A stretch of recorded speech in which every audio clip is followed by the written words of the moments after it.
Hello, I guess we are online now. So welcome everybody to this session of Q&A for the Destination One, which is about staying healthy in a rapidly changing society. So this destination um, will provide the umbrella for the proposals that would be submitted. That's why before starting the Q&A session, I would briefly present this destination. Of course, I hope you watched the videos on the two topics that will be presented today, and you have read the call for proposals, because all the details needed for submitting a proposals are in there. But let me just briefly tell you something about this destination. So the calls for proposals under this destination will contribute to creating a more resilient, inclusive and democratic European society in order to ensure good health and high quality accessible health care for all citizens of all ages, who will this way stay healthy and independent in a rapidly changing society, thanks to healthier lifestyles and behaviors, healthier diets, healthier environments, improved evidence-based health policies, and more effective solutions for health promotion and disease prevention. Well, it is well known that people's healthcare needs are different depending on many factors, but just to mention a few: their age, their stage of life, and socioeconomic background. The physical and mental health of citizens and their well-being can be influenced by the individual situation as well as broader societal context they are living in.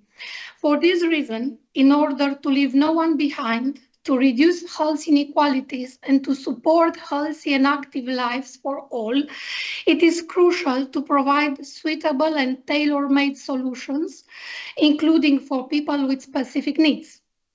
Preventing diseases from developing in the first place is at the core of successful public health programs in the future.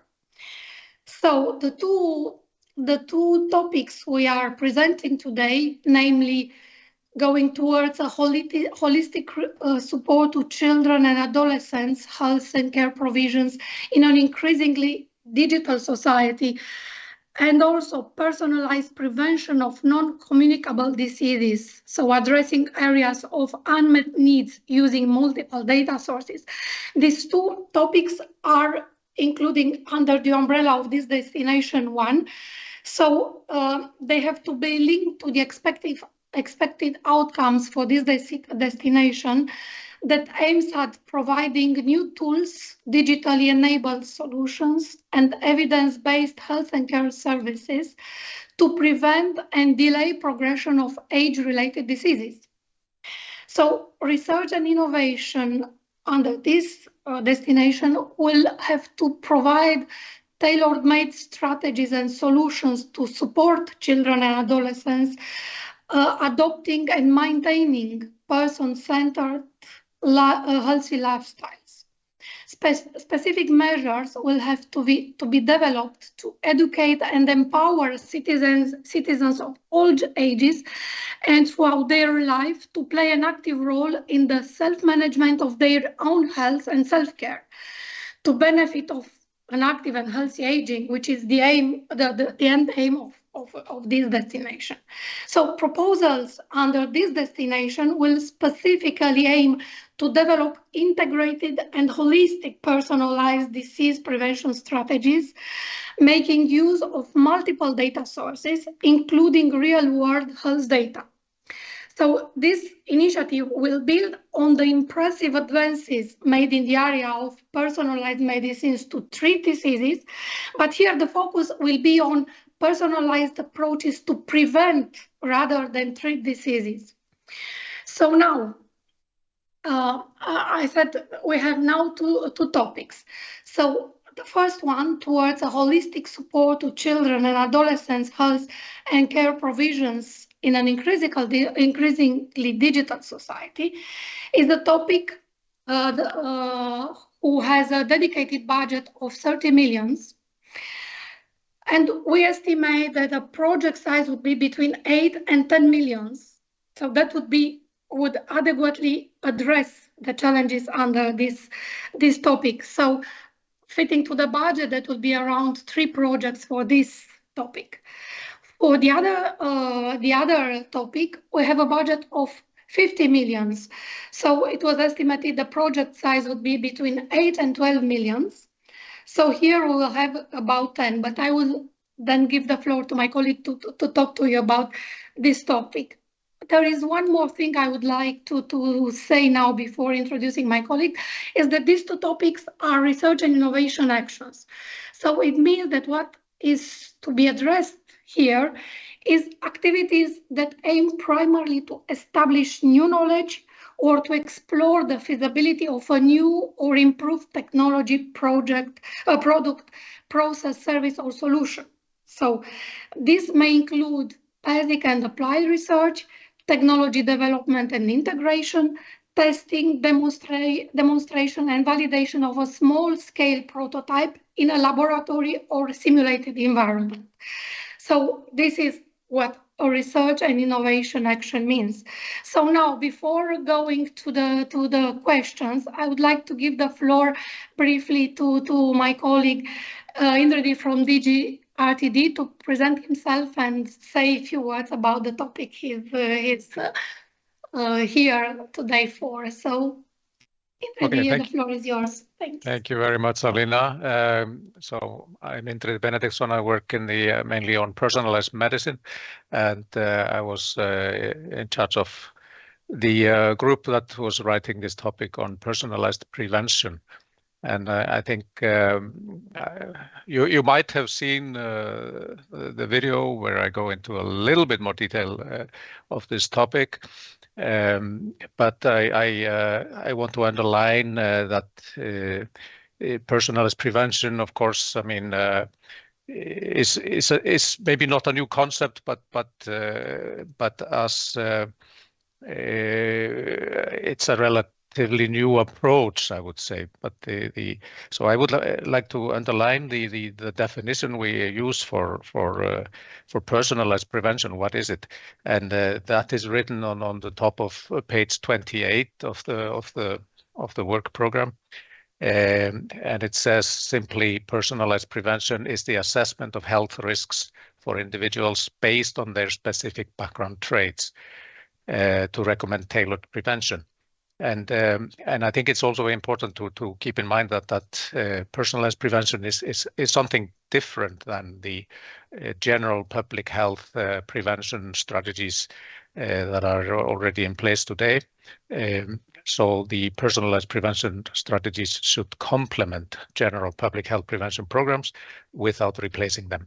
And I think that's important to keep in mind when writing a proposal, that it has to address really the personalized or the persons or groups of people who are affected in a different way than the general public to being susceptible for particular diseases. So I'll just start with that, and maybe we will get some questions.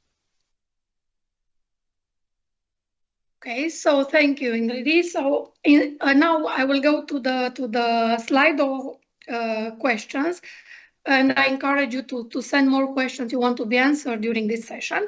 And I will put them on the screen one by one, and me and Indredi will answer to our specific questions.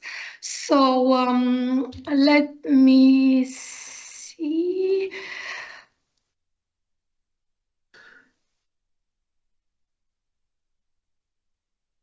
Okay, so I think there are 2 questions there that ask more or less the same thing. So I will first read the questions and then provide the answer. So one of the questions is, should projects address health, physical activity, nutrition, etc.? So there is a list of different things, or is focus on one area, prevention of specific pathology possible? And the second question that I consider quite related to this one is that if keeping the holistic approach may primarily focus on a specific prevention area like obesity, addiction, mental health, and so on. So, as it's set out in the strategic plan for 21-24, Destination 1 focuses on major societal challenges that are part of the European Commission political priorities. So this is why this destination, the work of this destination focused on the work program 21-22 on immediate urgencies, notably better understanding and prevention of mental illness, prevention of obesity, digital empowerment in health literacy, understanding the transition from health to disease, and making use of AI tools to predict the risk for onset and progression of chronic diseases. So now the work program 23-24 aims at completing the ambitions of this strategic plan by focusing on holistic and integrated approaches to disease prevention and health promotion, and on a life course approach to physical and mental health, starting in early childhood, and on personalized approaches to prevention of diseases.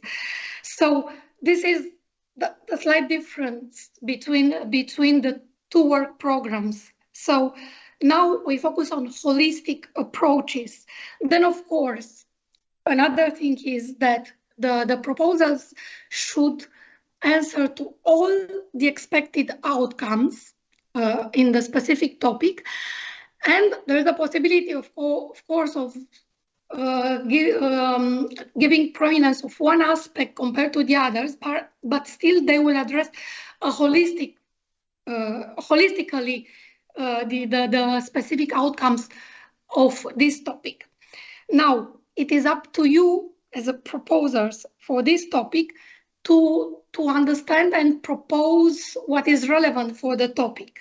And then individual independent evaluators will evaluate your proposals in the light of the expected outcomes and the scope of the topic and will rank your proposals. So again, please read very carefully the call, the specific outcomes and the scope, and provide the better proposals in the light of these things. So this would be my reply to these questions.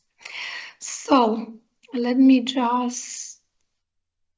So if I can maybe compliment yeah, I subscribe to everything you said, of course, Alina, and but in the case of the personalized prevention topic, the second one, where we have a budget of 50 million euros and aim to fund maybe in the range of 4 to 6 projects, we do not expect all the projects to address every single point, because there's a very long list of items under the scope. Where we do the first 4 items we want everyone to address, and then there's a list of 8 additional items which is more like a a la carte, where you will pick and choose. We want you to address several of them, but not all of them. That would be probably impossible anyhow. So there has to be a certain focus, of course, in each individual project. What we hope to see is, however, also a collaboration between the funded projects in the form of workshops or kind of clustering. We do not put any restriction. We do not tell you what kind of collaboration it should be. It's rather left to you to develop that when the funding decision has been made, and you know which other projects are there. But we want to have then a kind of an outcome which will then hopefully the projects will be addressing different items, so that in the end we will be covering all those different outcomes and scope items. So thank you. Okay, thank you. So now I can archive this. So let's go to another question. which is, are the tools and interventions developed by the projects expected to be digital, at least in part? So again, the proposals need to address, at least for this, the topic on children and adolescents, all the expected impacts. So if you read that carefully, you will see that in brackets you have also digital. So it's the same for the topic on the other topic. So again, please read it very carefully, and it is up to you to decide what is the best proposal you can come with based on all these things that you need to address. And this will be, again, evaluated by independent experts based on the call, and of course, against two other proposals that will be received for the same topic. So the ball is in your field, and do the best you can about it. So again, I also agree with what you have said, Alina, and at least in the case of the personalized prevention topic, I mean, the per se development of digital tools can be included in the project, but doesn't have to be. But nevertheless, I would expect digital tools to be used in all of those approaches. I mean, I cannot imagine a world without digital anymore. So yeah, especially that you have multiple sources of data. So that is absolutely. I mean, there is no way to address this without the help of digital tools. But whether you will be developing them in the project or not, that's up to you. Indeed. So another question relates to the fact that proposal should be dedicated to all children and youth from 5-6 years until 25, or focus on specific age targets. Here again, it is up to you to decide what is relevant in order to holistically approach the different problems related to this topic. So I will not say more because we have other questions that will come, but again, read carefully and decide what is best for your proposal to address. Is there a possibility for Africa countries to participate? So if you go to Annex B of the work program, you have a list of countries, and under middle and low income countries, you have some African countries. So I encourage you to read that list and see what country is eligible for funding under this topic. Thank you. Now, this is a question for Ingrid, please. Yeah, I don't see the question on the screen. Sorry, I will read it, sorry. So does background information also include multiple data from habits/lifestyle, such as diet, exercise, etc.? There's a simple answer to this. Absolutely, yes. Okay, thank you. That's what we mean with holistic approach. You should not be only looking at one element, but rather on the combination of different elements. So, indeed, another question for your topic. Is the use of large data sets and AI mandatory to address the topic? No, it's not mandatory. I think it is evident, at least large data sets will need to be used for effective analysis, and whether it includes AI or not, that's up to the applicants. Okay, thank you. And the last question that I have here, and also the time is over, is also sport considered a priority? Sport associations could be involved, right? Well, everybody who is under the scope of these topics is encouraged to apply. Please check if your proposal is relevant to these topics. So again, since our time, I think it's over now. I thank you all for these questions. Please send other questions you might have to this topic, and they will be answered in the FAQs. Again, thank you very much. Have a nice day and have a nice end of the day with all the other destinations. Bye, and thank you again.